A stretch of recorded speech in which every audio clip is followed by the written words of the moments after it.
like you don't really, growing up, you didn't understand that they were all like contemporaries together, or they knew each other like that, And so he talks about how he would come to Mississippi to visit Medgar and his family, and he knew Martin. He knew Malcolm also, and stuff like that. Ladies and gentlemen, you are now listening to the Vibe Controllers podcast. Murphy, Cocky McFly, Fifth Child, out here. Yeah, it's a beautiful dog.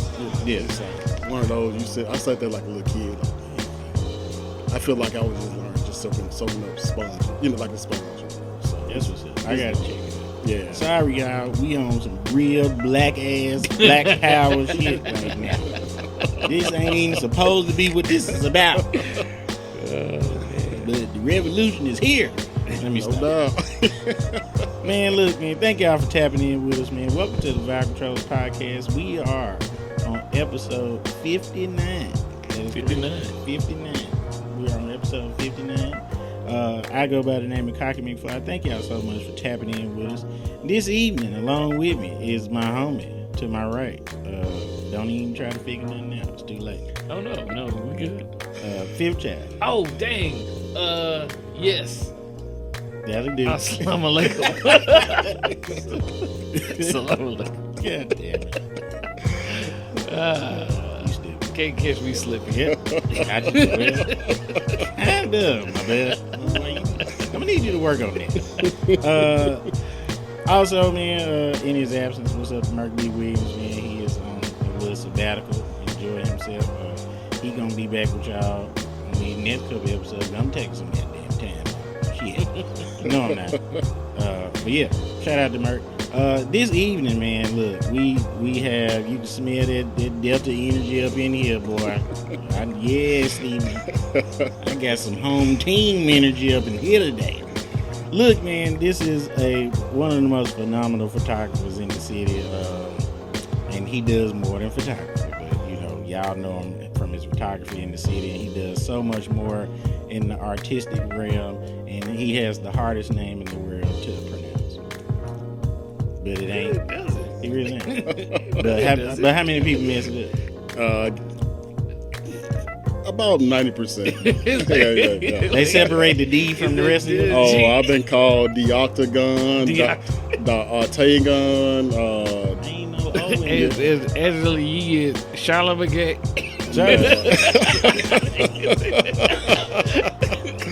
Yeah, man. Wrong place. We got D'Artagnan and Winford. So I'm gonna correct it. Correct. D'Artagnan. Why do you not know that? Oh, I'm getting to that part. Why do you not know that? Three Musketeers. But I went to school with somebody named D'Artagnan. But out of all the people in this room, who doesn't have photos with him? Oh, hey, we go paid for my photos with him. Okay? You could have booked this the same way I did. Well, I can't stand on my hands, and I ain't got no muscular body to be naked. But you control the vibe, though. That don't mean shit. You got dope hair, man. We gonna focus on that. I'm just playing. I just tell people that Merch's pictures is me. Yeah, this is me. Hey. Anyway, man, we gonna tap in with the homie. We have some really, really good stuff to tap into, man. So y'all stay tuned. We out here. All right, man. I apologize for messing up the man's name, D'Artagnan. I'm just saying, man. Thank y'all for tapping in with us again, man. This is episode 59, season 6 of the Vibe Controllers podcast. We got the homie in the building, man. Look, we gonna save the conversation for the Facebook status you posted. We gonna get into that. Oh, we gonna do that yet, because I know you fired up. Yes. Let me tell y'all, for the people who we've been off air, we have probably figured out how we gonna restart the revolution. We've had this deep conversation about civil rights. It ain't got nothing to do with photography. Nope. But yeah, I don't know. Y'all in trouble. That's all I got to say. So, man, hailing from the big city of Itabena, man. Big Delta energy in here. So glad to have you first, man. Thank you for taking time out of your super busy schedule. No problem. Thank you for meeting with us, man. I know typically you are behind the camera, so you ain't the guy who's like in front. You the creative person in front of them. So honestly, man, I really want to start just kind of like letting the people kind of know who you are, and really like how you, because I know your story, but kind of how you really transition and kind of start making your mark really here in the city of Jackson. Because I can say, and I'm sure Steven will agree, your work, there are a lot of great photographers, no doubt. Your work is so much different than everybody else's, and that's not to knock nobody else stuff. And I think but I think yours, when I see it, it comes from a place of art.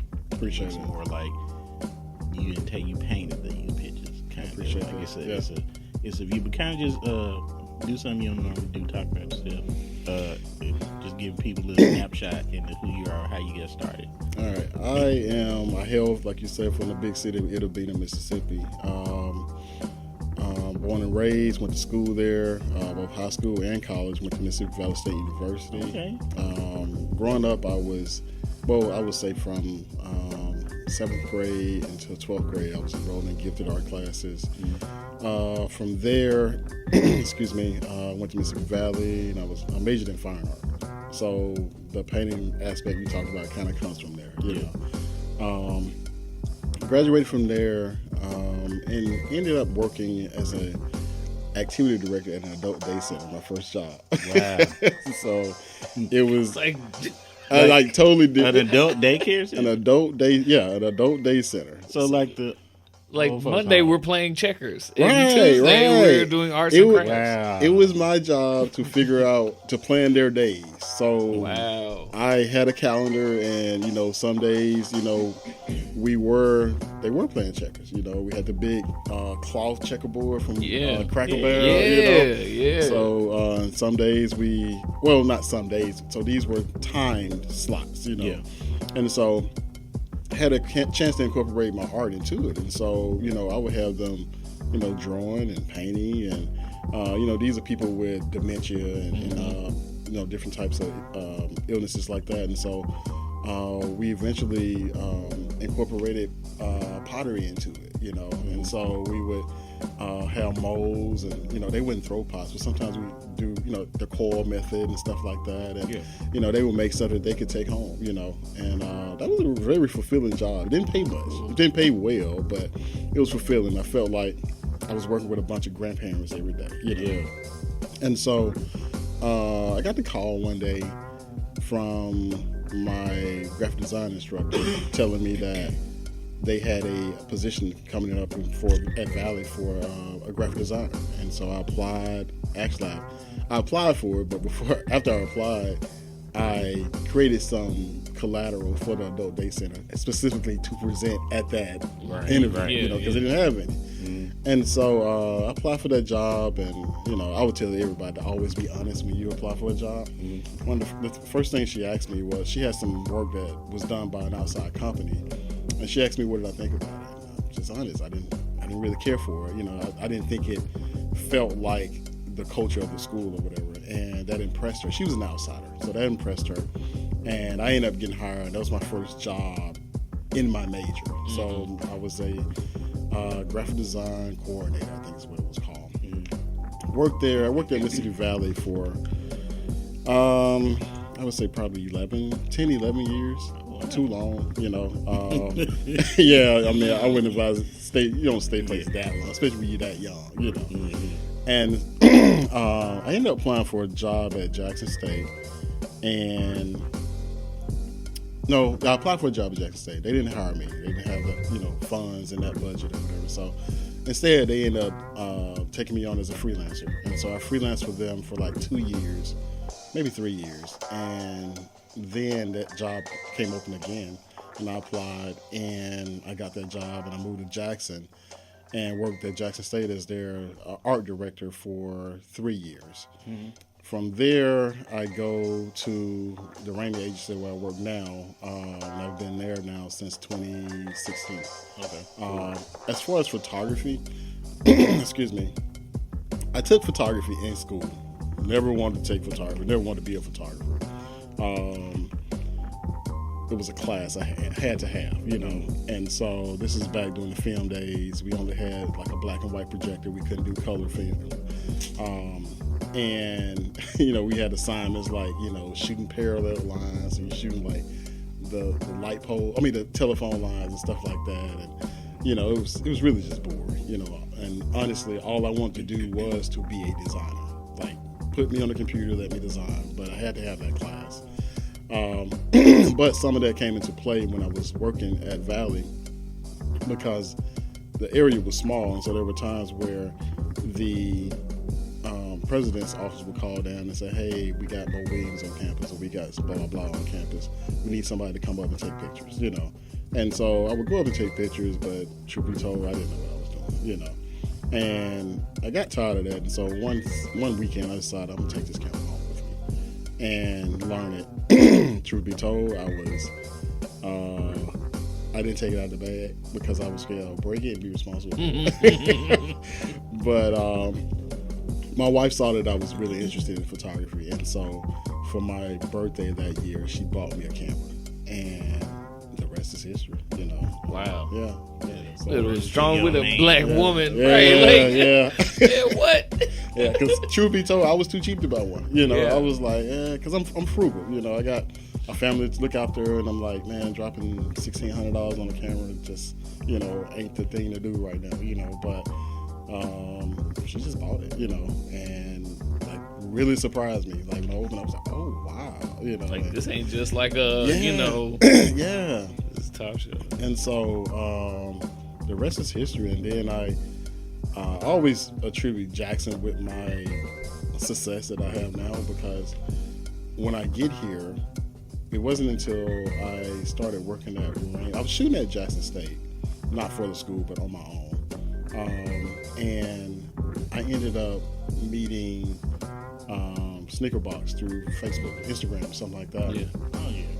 We met up. Yeah, we met up for a shoot, and when the shoot was over, I just asked him, I was like, bro, I need a studio. Like, I really want to do studio work, but I don't have anywhere to shoot. And he was like, bro, I got a studio. And I was like, really? He was like, yeah. And I was like, does it have windows? He was like, man, it's windows all around it. Because I knew what I wanted to do, but I didn't have that space. So before I got my studio, I was doing what I was doing in my kitchen, you know. Wow. With my family, and it got to a point to where my wife and kids would run for me when I picked up the camera, you know. I'm tired of you practicing right, me. right. And so I told him, I was like, sorry, I'm gonna find me somebody else's shit, you know. So he and I, he lets me use the studio, and I was like, man, you know, he was doing screen print at the time. So I was like, I'll do some designs for time in your studio. And he was like, go ahead, you know. So we just kind of changed that way. And from there, he ended up getting me on a lease, and the rest is history. Like, that studio really changed the way, excuse me, it really changed the way my work looks, you know. Yeah. Because I was able to be in a space with able to be in a space with windows and, you know, just can get the looks that I wanted, you know. And the looks, honestly, the looks I didn't know I wanted, you know. So yeah, that's how that started. And you, during your time there, you did Valley's like main logo too. So that's you. Yeah. Wow. So I didn't know that. yeah, I did the VS.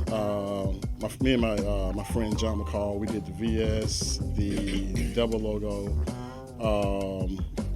Yeah. That's you all in the stores and everything. Yeah. The new logo you see, we did that recently. Yeah. And Jackson State, like when you see their football stuff, excuse me, I take the photos for Jackson State's football poster, design the poster, the promo stuff, like pretty much anything you see for football from Jackson State is me, you know. It's been that way for a few years, you know. So yeah, when Coach Brown was here, the poster for that, had the team in my studio, Shadur and those guys, and you know, photographed them. So yeah, that was So a lot of the photo and the photo and graphic design content. That's crazy because like, so you're doing that stuff, and then another good friend of mine has been doing a lot of the video content for the team, Austin Robinson. Oh yeah, that's my boy. Yeah, that's my boy. Yeah. Now you know the shot I always loved of my favorite shot of the whole like Dion era. It had nothing to do with Dion. It was Shador sitting on the ground with the JSU hat on. What game did they just win? You know what I'm talking about? I do. Did he have a trophy next to him? I think so. I remember that. Swag championship. Could have been. Maybe it was the swag championship, and the picture's just cold. Like it was like I'm just sitting down in on the the vet. yeah. Swag championship. Yeah. That was a special time, man. That was a real special time. I came on with them. I wasn't with them when he first got here. Honestly, I worked at JSU, and then I left, and I didn't know anybody in athletics at the time. And so Coach Bryan comes on, and I think it's year 2 that I found out one of my old colleagues from Valley was like the assistant AD, and she didn't know. No? Not Akeem, Elise Wells. Yeah. And she didn't know I was in the area. And somebody put us in touch with each other, and that's been it ever since. You know, when they need stuff for their events, like I did the whole rollout for Coach TC. You know, from promo photos to the banners. They had a whole event, like all kind of graphics for that. When they have stuff at the M bar, they hire me out to do that, you know, the motion graphics and stuff like that. So yeah, that's a beautiful relationship to have, you know. Yeah. And just to know that during that time, that was all you. Yeah. A lot of people don't know it because sometimes I post stuff, sometimes I won't, you know. But you know, like you said, I like to be behind the scenes, you know. Every now and then I make a post, you know, and I feel like my guys, Rob Benson and Brandon, the 3 of us really work good together. Like, those guys are really dope, you know. Shout out to Rob. Yeah, no Rob doubt. did that logo. Yes, that's my guy. Shout out to Rob making us look old with us. He's like, that's an Atari joystick. Yes, it is. No, it's dope, though. Yes, it is an Atari joystick. Look, man. It's classic. He is the dude. That's one of the... He's one of the, you know, you meet very few people who are just solid. Yes. Like, just a solid dude. Yes. Like, Rob was one of my freelancers when I was working with Jackson State. So I had a team of freelancers. Most of them I didn't know I inherited to do, you know. And so these are people they would just send stuff to. And so I would send stuff to Rob. And I used to get Rob confused with Brandon because the work, you know, the quality of the work was the same, you know. And Rob hit me up one day. He was like, bro, we talked for a minute, and then he was like, what you doing after work? And I was like, ain't nothing going home. We're not even friends at the time, you know. Yeah. He was like, man, why don't you come out to the house? Went out to his house. He showed me around. Just showed me a good time, man. We stayed out there. That sound like Rob? Yeah. I mean, just riding around, just talking, stuff like that. Been friends ever since, man. Just a solid dude, Absolutely. you know. I always hear good things about him. To my knowledge, I don't know that I've met him before. You probably have. You just don't know that you have. Like Rob, he born and raised here. Yeah. Lanier, 833. Yeah. So you probably have met him, or y'all definitely have been in the same spaces. But he also the same real laid back background type guy, you know. And then he does basketball. Oh yeah. Stuff. So he's super on his basketball team. He into it. Yeah, he's working with his daughter's AAU team. Yeah. He's really taking that, like, both visually and emotionally. He's just taking that thing to a whole new height. Absolutely. Like, taking those girls out of state to play against other competition, you know, so they can see what's out there visually. The name of the team, I think, is called Lady Nights. It's something like that. Sisters. Forgive me, Rob, for messing up. I see the graphics every day, but he really pushes them out there. Like when you see the gear and stuff, you want one. You're like, man, can I get that shirt? You know, like, and he's just a solid dude. Like, he's one of those dudes that it's good to know he don't want nothing from you. He gonna plug you. He gonna put you in the right position to win. He don't want nothing from you. You know, and that's what it's about. Yeah. We had touched on it a little earlier, man, but just talking about like your style of photography and just how it distinguishes itself from what everybody else is doing. Yeah. Like, I can look at pictures, I know you did it. There's a signature look to it. That's what I'm trying to say. Get to it. Like, where'd you like come up with it? And where'd you come up with it? That's a good question. I don't think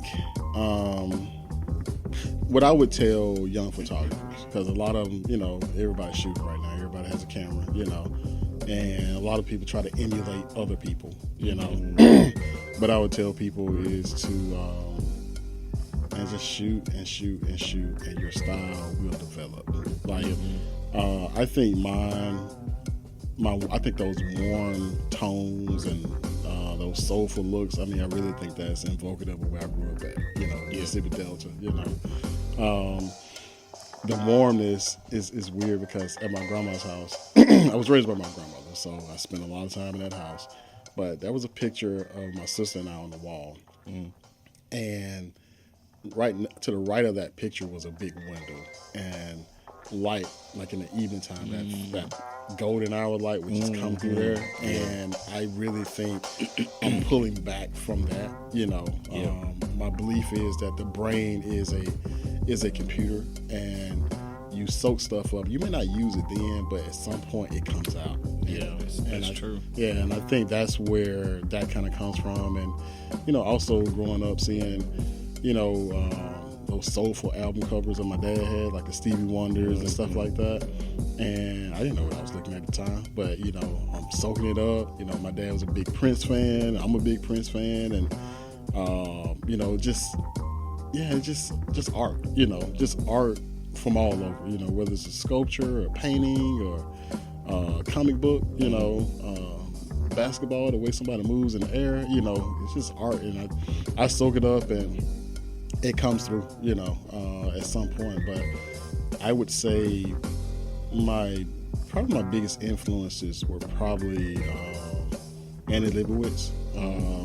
She used to shoot for Rolling Stone when she first got her start, and she now shoots for, I think, Vanity Fair exclusively, So, like, she did the Simone Biles cover pic. Like, a lot of people didn't like it because they didn't think her skin tone looked right and stuff like that.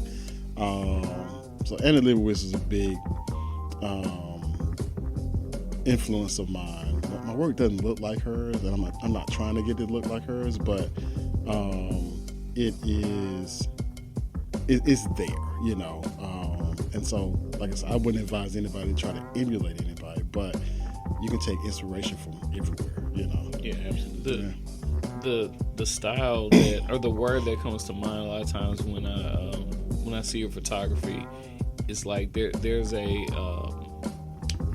almost like Renaissance era sort of feel. Like these look like historic pictures, not just like, oh, look at this cool photo shoot. It looks like historic pictures of people, and not that the two styles are anything alike, but I think that and I'm going through it right now, but Kehinde Wiley's approach to painting and putting black people in these sort of in that mindset with his painting.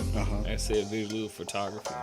Yeah, I think you're right, because growing up, the standard, well, even as an art major, I took 3 years, I think it was 3 or 4 years of art history, so probably 90% of that book is European art, you have a little section there for African art, then you have a little section there for Mexican art, but the most of it is white, and growing up, I was born in '77, so you grew up through the '80s, and everything you see on TV is white sitcoms, white people on the cover of magazines, stuff like that, and so the standard of beauty was blonde hair, blue eyed, white person, I think what I seek to do with my art is to change that narrative, and that's why you see most of my work is brown, and it's intentional, I do photograph white people, and I love working with people from all races, but there's no doubt black work, and to me the payoff for that is to get people when they inbox me. I had a white lady inbox me a couple of weeks ago. She has a biracial daughter, and she said that she forgot to get her daughter's hair done for picture day the next day. And I had just did this post for National Afro Day, and it was all these women with afros that I photographed. I remember that. Yeah. I remember that. And so she inboxed me and told me she showed her daughter those photos, and she said, "I just want you to know she went to bed a happy little girl." You know, seeing somebody with hair like her. So, you know, it's and that's not the I've gotten that several times from white people. You know, like especially when they have biracial kids. You know, and they're like, "I show my daughter your work all the time." You know, and that I'm getting a little emotional. That lets me know I'm doing something right. Right. You know? Yeah. Right. Yeah. So, yeah. That's what's up, man. yeah. And you are. Just because some people don't be getting it right. Well, I mean, they don't be getting. They're not intentional about it. Yeah. So I'm intentional about my work because I'm gonna tell you this story. I'm gonna come back around to this. So when I was working at Valley, my mom worked with a lady at JCPenney whose mom sat for an older artist who had just died. But before he died, the lady would tell my mom, no. Before he died, one of my art instructors would tell me, "You from Itabena?" I was like, "Yeah." He was like, "You need to go." He was an old guy. He's like, "You need to go over and see Pop Johnson." And I'm saying to myself, like, I don't want to go to this old man's house. He don't know me. And he would always tell me that. And I never went. And then I get word that the old man he's talking about is the one my mom's friend's mom sat for. His name was Pop Johnson. And Pop Johnson is who the Valley Art Gallery is named after. It's Johnston, I'm sorry. It's who, wow. Yeah. And so he retired from Valley and moved to Itabena. And so after he died, the lady was like, "Tell your son to come over here and look at some of his work." And so I get there, and we're going through his work, and he has all these paintings and stuff like that. And so we come across these photographs, and it's him and some more guys with Lena Horne. And either Pop Johnson was in that photo or his brother. One of them was a Tuskegee Airman. This is a Tuskegee Airman photo. And it just made me say, "Oh, wow." So it made me say two things. One, when people tell you go do something, Go do it. Yeah. Yeah. Two, it made me think about what I wanted to leave for my kids to see. Yeah. You know, and so the work I create is really something I'm leaving for my legacy. You know, I want my daughters and my son to be able to look at my work and see themselves, see their friends, and if nothing more than just to say, my dad created this. Like, they're living in a house. My kids are artistic, and so they live in a house with a working artist, so they get to see me working and making money with art, you know. And that's so cool. Yeah.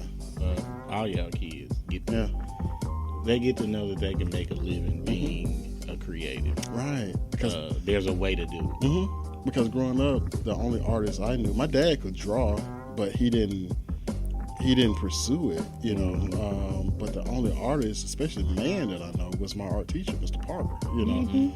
And Mr. Parker draws, but he's still alive. I love the fact that he's still here and he comments on my stuff on Facebook, you know, and stuff like that. That's cool. Yeah. I got two teachers that are still here that comment on my stuff. Mr. Parker's one. Miss Dorothy Vaughn was my figure drawing instructor in college. And so you may know that if you go through some of my photos, you'll see somebody's written like little paragraphs on my stuff. That's Miss Vaughn. She's still critiquing my stuff. You know? No doubt. And so she was the type that we would have these critiques at the end of the semester every year, and she would say, "D'Artagnan, you know, you got a B right now, but you could have an A." And I was like, "Ms. Vaughn, I'm good with that B." And she was like, "No, I think you need to go back and do a little more work on this and get this A. So for right now, I'm gonna give you an I." So she really pushed you to get it right. That's the benefit of going to the HBCU, man, because they gonna push you. They won't let you settle, you know. So, Big fact. You know, my perspective has been really cool also for it to be in the inverse, like you were talking about your children getting to live in a house with a working artist and getting to see that firsthand. And so for me, my mom, as I was growing up, she always, she had tchotchkes all over the wall. Nice. She always like, I'm gonna paint this wall a different color from this. And I was like, why are you doing that? Why would you want to paint one wall different from all the other walls? And why is this here? And this. But if you move one little like figurine, she knows exactly where everything. And it's like, and I didn't get it. I really, really didn't get it growing up. And while we always had to stop at flea markets and thrift stores for her to pick up these little ornament type things, right? And so fast forward so many years to me, my mom was always apparently she learned how to quilt in like 1981. My great grandmother taught her, but she picked it up around the time when I went to college. That's when she picked it back up and was really like quilting all the time. Right? Yeah. And so, she's making quilts for the family, and and like telling me just how she's like praying for people as she's doing the stitching. It's all by hand, yada yada yada. And then fast forward some more to me opening Briarwood Art Center, and curating all these art experiences, and be like, hey mom, you love quilting, you carry these quilts with you everywhere, why don't you do a quilting class at BAC? Yeah. And so then her like diving completely into it, and her retiring from teaching, working at the Mississippi Museum of Art. So this artistic bone that's been in her body this entire time, and it's it's been glimpses, but it's always been from a functional standpoint. Me decorating my home, her making clothes when she was in high school, sewing her own clothes, to now where it's like her being able to create art for art's sake and being celebrated in a grand way about that. You know what I'm saying? Oh yeah. And the quilt class, that was the first class that we had to move out of Briarwood Art Center because they didn't fit. We had, it was packed like 40 people. Like people saying, yeah, we drove down from Kosciuszko, we drove here from Prentice, we drove here from Monticello, we heard about the quilt. Yeah, my mom, she's 91 years old, and she said, she kept reminding me every day, hey, we going to quilt class, and so it allowed me years down the line once again to finally see what she had always seen, and to recognize that, my mom is an artist. Like this isn't the first generation thing that I'm doing. Like she's always expressed herself, and now she's getting to, in her retirement, getting to, like I said, celebrate her art for art's sake and not just for its functional purpose. And this, man, it's beautiful seeing her get celebrated. Oh yeah, that's a beautiful thing. I'm not surprised that class was so or feel like that, because I'm thinking about it. When I think about quilts, like I said, I was raised by my grandmother. So what was on the bed were handmade quilts. Every bed at the end. You didn't put them on the end of the bed to get a little cold. Right. But they had already been passed down. Right. My wife and I were in Target one day, and we were like, our folks didn't go to the store and buy these. They made these, and they were nice and heavy and kept you warm. You kick out from under them, stuff like that. But I think people are they're trying to get back to that. Like, that's why that class is sold out. Because they probably had that same experience. But, sometimes houses burn up and stuff. You don't have that anymore. So it's like, let's start a new generation of quilts and stuff like that. That's beautiful. Bro, at a lot of the classes, it'll be like, oh, yeah, the oldest person here is 91. The youngest person is 7. Wow. You know what That's I'm saying? Beautiful. Yeah. The actual full name of the workshop is Old-Fashioned Hand Quilting, and then in parentheses, the way Big Mama used to do it. Nice. Like that's the actual full name of the class. Nice. She has a picture of my great grandmother, like sitting on the table as she's quilting, and she's not just like, "Hey guys, so we're gonna go ahead and get started. We're gonna this is how you do a stitch." No, she's like, "Let me give you the full history of like why this is important, the legacy, and this was how people told stories. This is how you pass down. This is how people were informing one another about. This how people. They're passing messages. Yeah, she goes into all the history of it, and so it's just, man, that's beautiful, especially when art is done when it's intentional and when it has a meaning. Like, we all want to make money off our art, but art that is from the heart is just different, and it's it stands out. I'm glad she's doing it with the history behind it. That's dope. Speaking of making money for your art, let's pause. We'll be right back.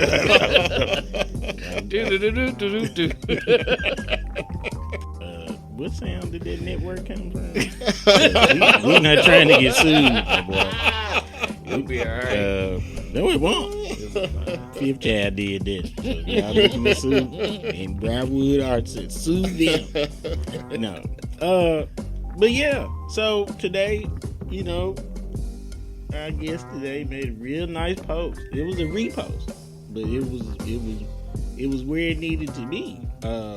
I think the dude gave an example of like a $300 photography gig, and then did a masterful job of explaining, like, adding that up to see, like, this is what all this would equal as far as, like, time worked, which people don't factor into that. I ain't gonna get on my soapbox because this ain't about me.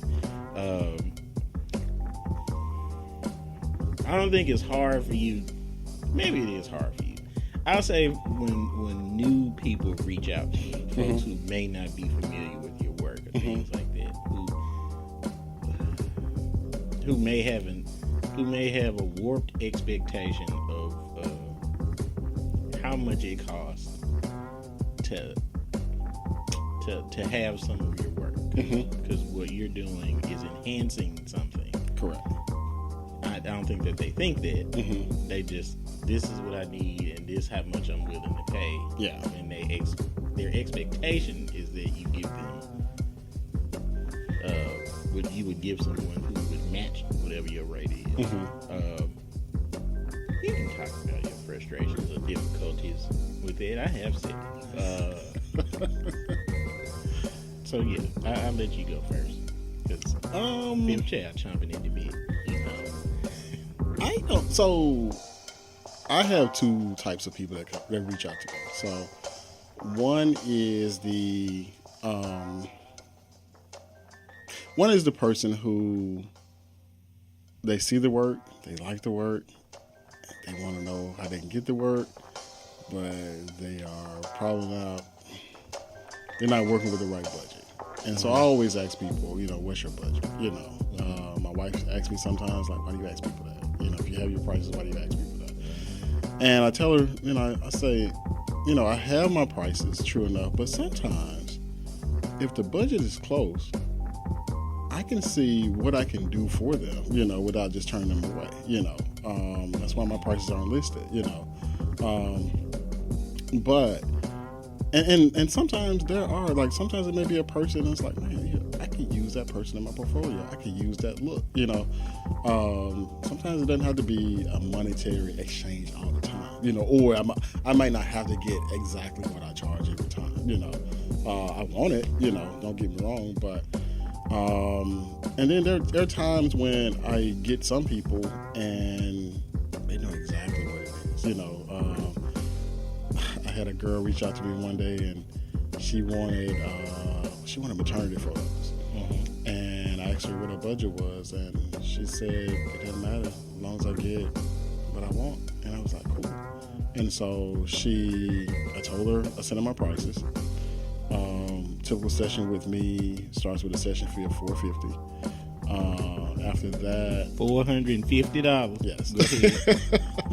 After that, my prices start at $1,800, and so that $450 covers, for women, it covers complimentary hair and makeup. It covers a 2-hour session. It covers a reveal session. That's when we come back and I show you your prints, because I sell prints and digitals together. I'm not giving away just digitals, because when you come to me, you're coming for a commission piece, basically. Right. And from there, the price. I mean, that's my entry level price. The final price, they go up. I think it's $25, and then the last one is $3,200. you know. And I've had people to buy all 3 of those, you know. But this young lady said, I gave her my prices, and she said, let me talk to my husband. And I was like, man, she ain't coming back. And she hit me back the next 3 days. She was like, you ready? You know, where do I send the deposit? She paid it. We did business, you know. And so I love customers like that, you know. They pretty much, it's like you see on social media, they give you the money, you do the job, they're not hounding you for your pictures, you know, they get them when they're ready, you know, because they know what they're commissioning, you know. Right. I don't usually do, you know, like birthday pics, or let me take that back. I did a birthday session. I'll do birthday session, but they're like really grown up. Like there are no balloons involved, there's no cake, you know, none of that stuff, you know. And I think the people who are my clients, I tell other photographers too, like everybody's not your client, and you need to know that, you know. There are some people who are my clients and they're not your clients. There are some people who are your clients, they're not mine, you know. And so, you know, you look on my page, you don't see any balloons, you know, you don't see none of that, you know, foolishness or whatever. And so, you know, basically when you come to me, you're coming grown, you know. I mean, you know, if you're a guy, you come in your suit, you know. You know, your girl, you come in there. You know, say something real quick. Go ahead. I gotta say something real quick about when I almost embarrassed myself. So I came up, he probably don't even remember. I came up there for an album cover shoot with D'Artagnan. And so, you know, in the studio he was in, there was like this throne. And I was like, oh man, do I get to use it? He was like, man, oh my God, you're not gonna try to use the throne, are you? And I was like, no, man, I wasn't gonna use the throne. No, no throne. I felt so shady. I was like, man, I'm lame in hell. Lame. Right. You was trying to go in there and sit your ass down. Some cliche. Yeah, I was like, yeah. You was Yeah, trying to go no, in man. there. I was just joking. I didn't want to use that. I didn't want to sit and throw it. You was finna sit down and cross your legs like somebody uncle with a crown on. I felt so lame, man. I was like, oh, man. Boy. So I just embarrassed You myself. 27 trying to take a damn picture in a throne chair. Go ahead. So for a shoot like that, like in my mind, like I knew your music, and I didn't know you like that at the time, but in my mind, I'm going back to my days of like reading The Source and reading Vibe magazine, and you know, so I'm like, okay, he's a musician, you know, like I want to get him something dope, you know, not anything that everybody else is doing. And you know, what we did was really simple, but it was dope, you know. I mean, yeah. And then the backup. Yeah. Lord, That's like, what I'm saying. It was tough. And so when I'm photographing, especially men, like I'm photographing men like how I want to be photographed, you know. I know we all have like, you know, maybe insecurities or whatever, but I'm like, man, how would I want to be, you know, like. So if I see a guy slouched over, I'm like, hey, bro, sit down. You know, like I wouldn't want you to catch me, you know, like that, you know. So, but that's with anybody. When I'm commissioned to do a piece for you, you know, or pieces, it's my job to deliver you something that you can be proud of. And my idea is this is something that can be passed down to generations, you know. And they look back and say, man, look at what Granddad looked like back then. If you just sick of me and talking. Did the bumper catch us? No, you didn't. No, you Okay. It happens weekly. I gotcha. It happens bi-weekly. Bi-weekly? Every other time. It happens every time. But yeah, it just I just want to give people something that they can show their kids, you know, or grandkids later on down the road, you know. So yeah, those are the kind of pieces I'm trying to put out, you know. Yeah, because and I do the same thing. I always, my first question is always, what's your budget? And people are like, well, just let me know what you like. No, yeah, because then when I say that, you gonna try to negotiate. I'm not. If I ask you what your budget is and you tell me just give me my price, then that's it. Yeah. There is no. We not negotiating no more at that point.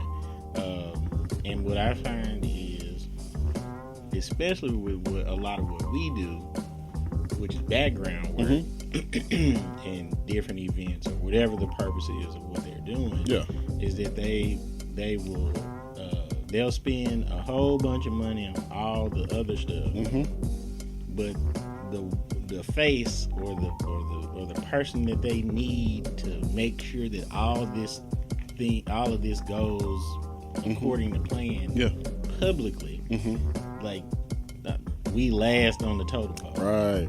It's like now you ain't, you ain't got no more money, and I'm not saying that my position is more important than the DJ. It all goes together. My thing is always just you need to be mapping out how much you want to spend anyway. I agree. And reach out to the folks that's within your budget. I agree. But if you know me, then just tell me what you're trying to do, and we'll make it. We'll make it work. I think a lot of people are scared to tell you their budget because if they say $5,000, you're gonna say give me $5,000, and it's like my cost may be less than that. I'm gonna be honest with you. Like sometimes people can cut their blessings off. I had a girl reach out to me one time, and she wanted photos. I forgot what she wanted, maybe in birthday pictures or something like that.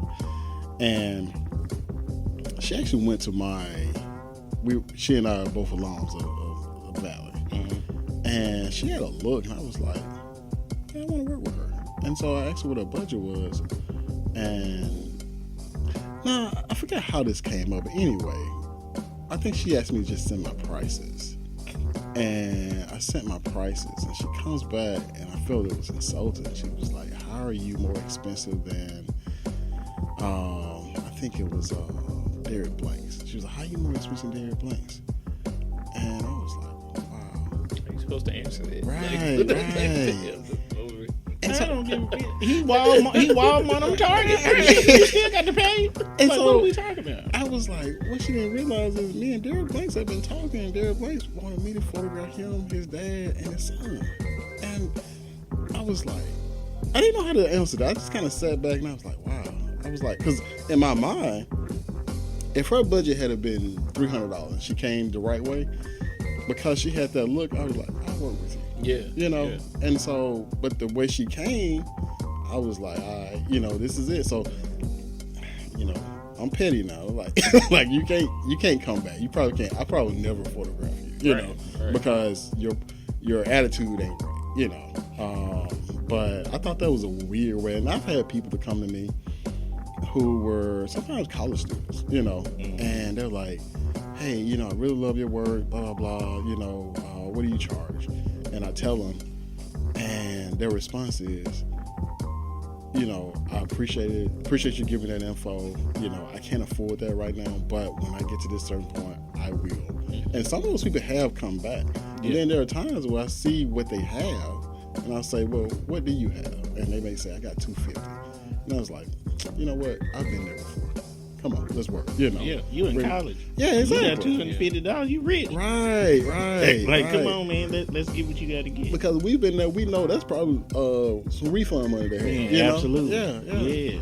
Yeah. So, and also, I've learned in a lot of instances, one of the things I really worked on this year and prayed to work on this year is to see the value in things, more so to see the profit in it. Yeah.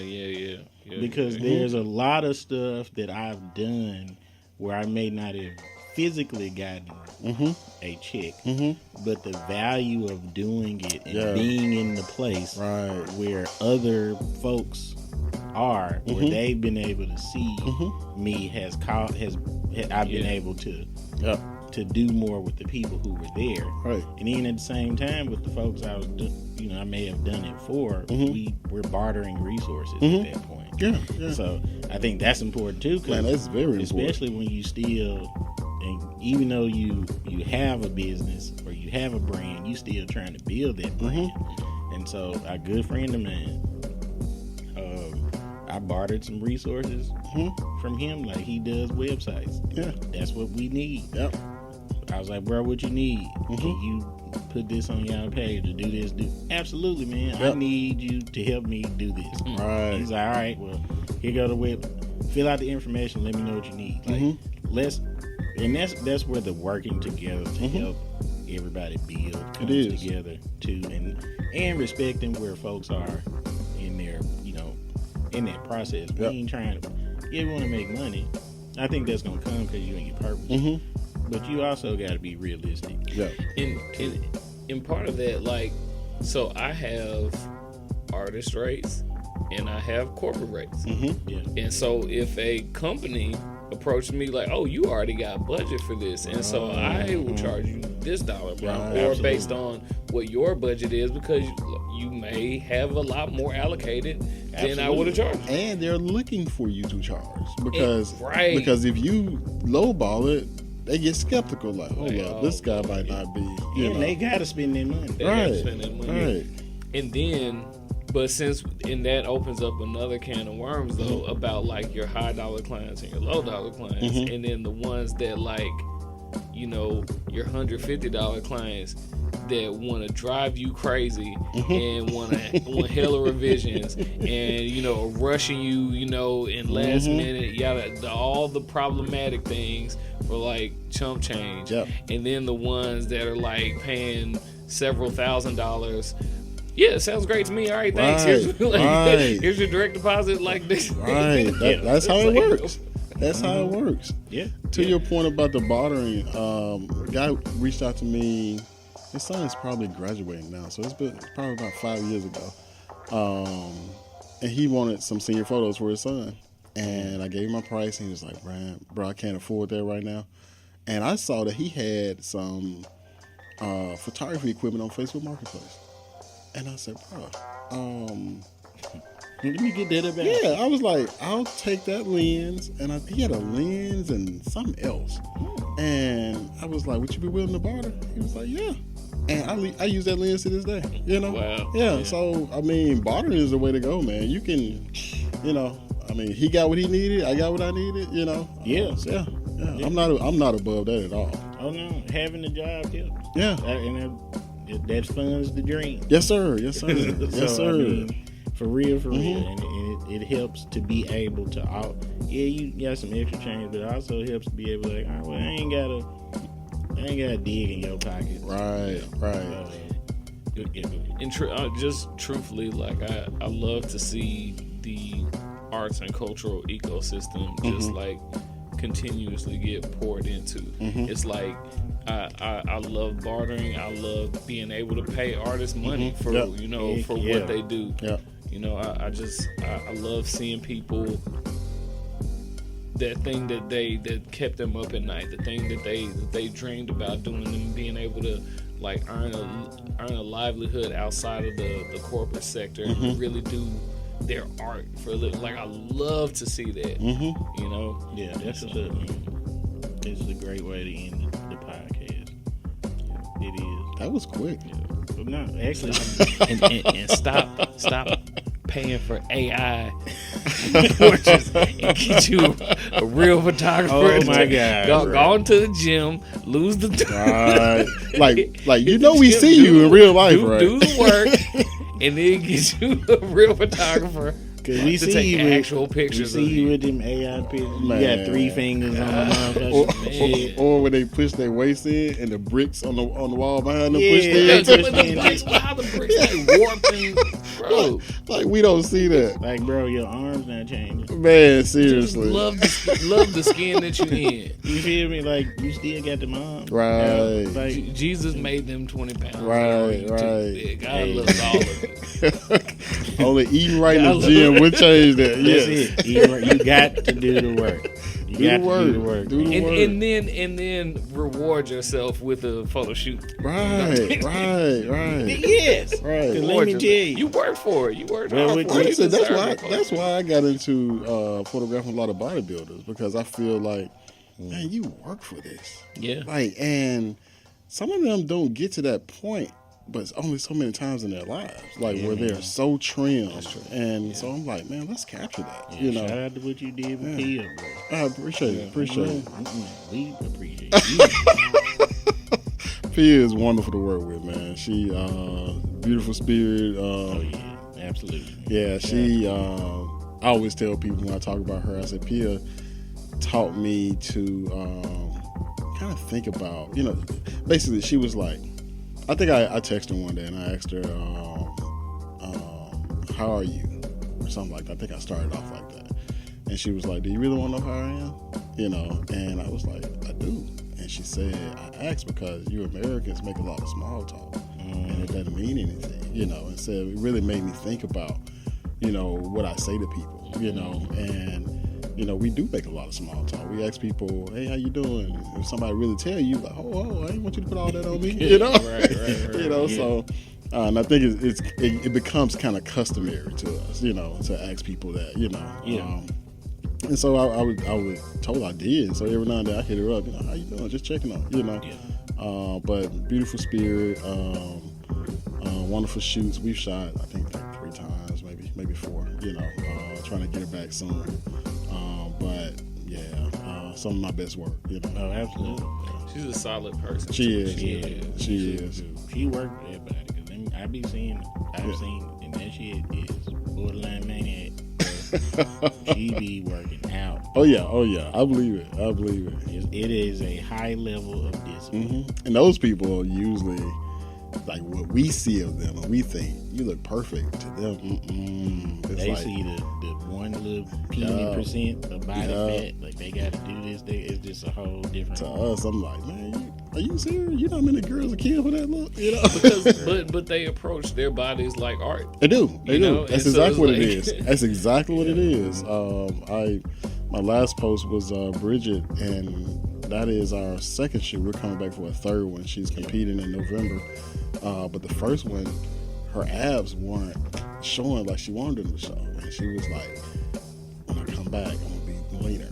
She did. She came back. She was like 10 pounds leaner, the abs popping, And so when she comes back, she's going to be even smaller, And it's just amazing to see somebody just know exactly what to do. Like, I know I need to cut this, and I'm going to be there, And do it. Yeah. I mean, some discipline. Let me tell you, if I ever get me a 6-pack. D'Artagnan, is up. Let's get it. Camera battery. Let's get it. It's skinny nigga time. Start it. Let's get it, man. Let's get it. They finna get all this 6-pack hairy chest. It's finna be terrible in there. You hear me? Fuck it. Stephen, this is 40 degrees outside. Why you got a tank top on? It's hot to me. Oh, look, I told my wife, I said, man, if I ever get this body right, I said, man, my shirt's going to always be open. I might even get the rock tattoo right here. Man, what you said? Bruh, what you said? Why you keep pointing to me where things are? Seriously, exactly. Exactly. Like, it's... You hear me? The next time they have the birthday bash at the BAC, I'm no shirt on. I'm on the grill with an apron on. You hear me? Anyway, man, thank you, D'Artagnan, for pulling up on us, man. Man, thank you for having me, brother. Anytime. Please let the folk know where they can get in touch with you, how they can follow you, where they can find your work, where they can work with you. All right. You can find me on Instagram at D'Artagnan Portrait. That is DARTAGNAN Portrait. DM me. I think my link tree is on. I think my number may be there. But DM me, text me, and we can get some work in. I'd love to commission something for you. Awesome. And y'all got to pay his rate. Let them know what your budget is, though. Just make sure the budget ain't under 5. Right. 100. Not dollars. Fifth child, what you got coming up? I have lots of things coming up. I am. What is it? Fiesta Friday. Big thing is Briarwood Art Center's Trunk or Treat, which is going to be on Halloween that evening from 4 p.m. to 7 p.m. Just performed yesterday. That was yesterday, right? Yeah. At Protect Your Peace Fest. Shout out to the Lime Wars for an amazing time. An amazing event. Event. Yeah, I'll be DJing again on November 7th for Magnolia Medical Foundation's grand reopening. Okay. We'll be DJing that event, and then I'm performing at Dueling Hall with with some really cool accompaniment. I'm not gonna spoil it and say who. Cool. But yeah, that'll be on November 15th. Cool, man. That's what's up. And then the song I produced a song for Brad Franklin called "No More Trouble" that is dropping tomorrow on the 22nd. Dope. It's Kamikaze for y'all people who don't know him by his real name. Yeah. So real quick, man. Thank you to the folks. Thank you to Maya again. The Protect Your Peace Festival was super dope. Had a great time hosting it and curating that event with my brother Fifth Child or Big Nichols, whichever one you would like to be called. I hate it so much. I do. It's okay. So yeah, man, appreciate. Shout out to Dre Dice. Shout out to Ariel J. Shout out to Vay. Man, awesome young folks. Awesome performances, man. So we had a great time. You can catch me coming up. Actually, I'll be at Jackson State on the 13th of November. That's shout out to Tony Johnson with Me We Must Vote. I'll be on a panel talking about politics. I don't know why, but it's okay. We gonna make it happen. So I'll be up there talking about politics, and then also while we're talking about politics, we vote on November the 5th. So y'all make sure y'all go vote. Absentee voting is still available. You are able to vote absentee until November the 2nd. So if you want to go ahead and beat the long lines and stuff, you have time to do that. Please, please, please, please, please, please go vote. Also, you can catch me on the 16th of November with the ladies of Civic Emerald. I'll be hosting a wine tasting, and debate night is back on Black Friday. You can follow debate night on Instagram, and you can get some more information on that. Thank you, brother.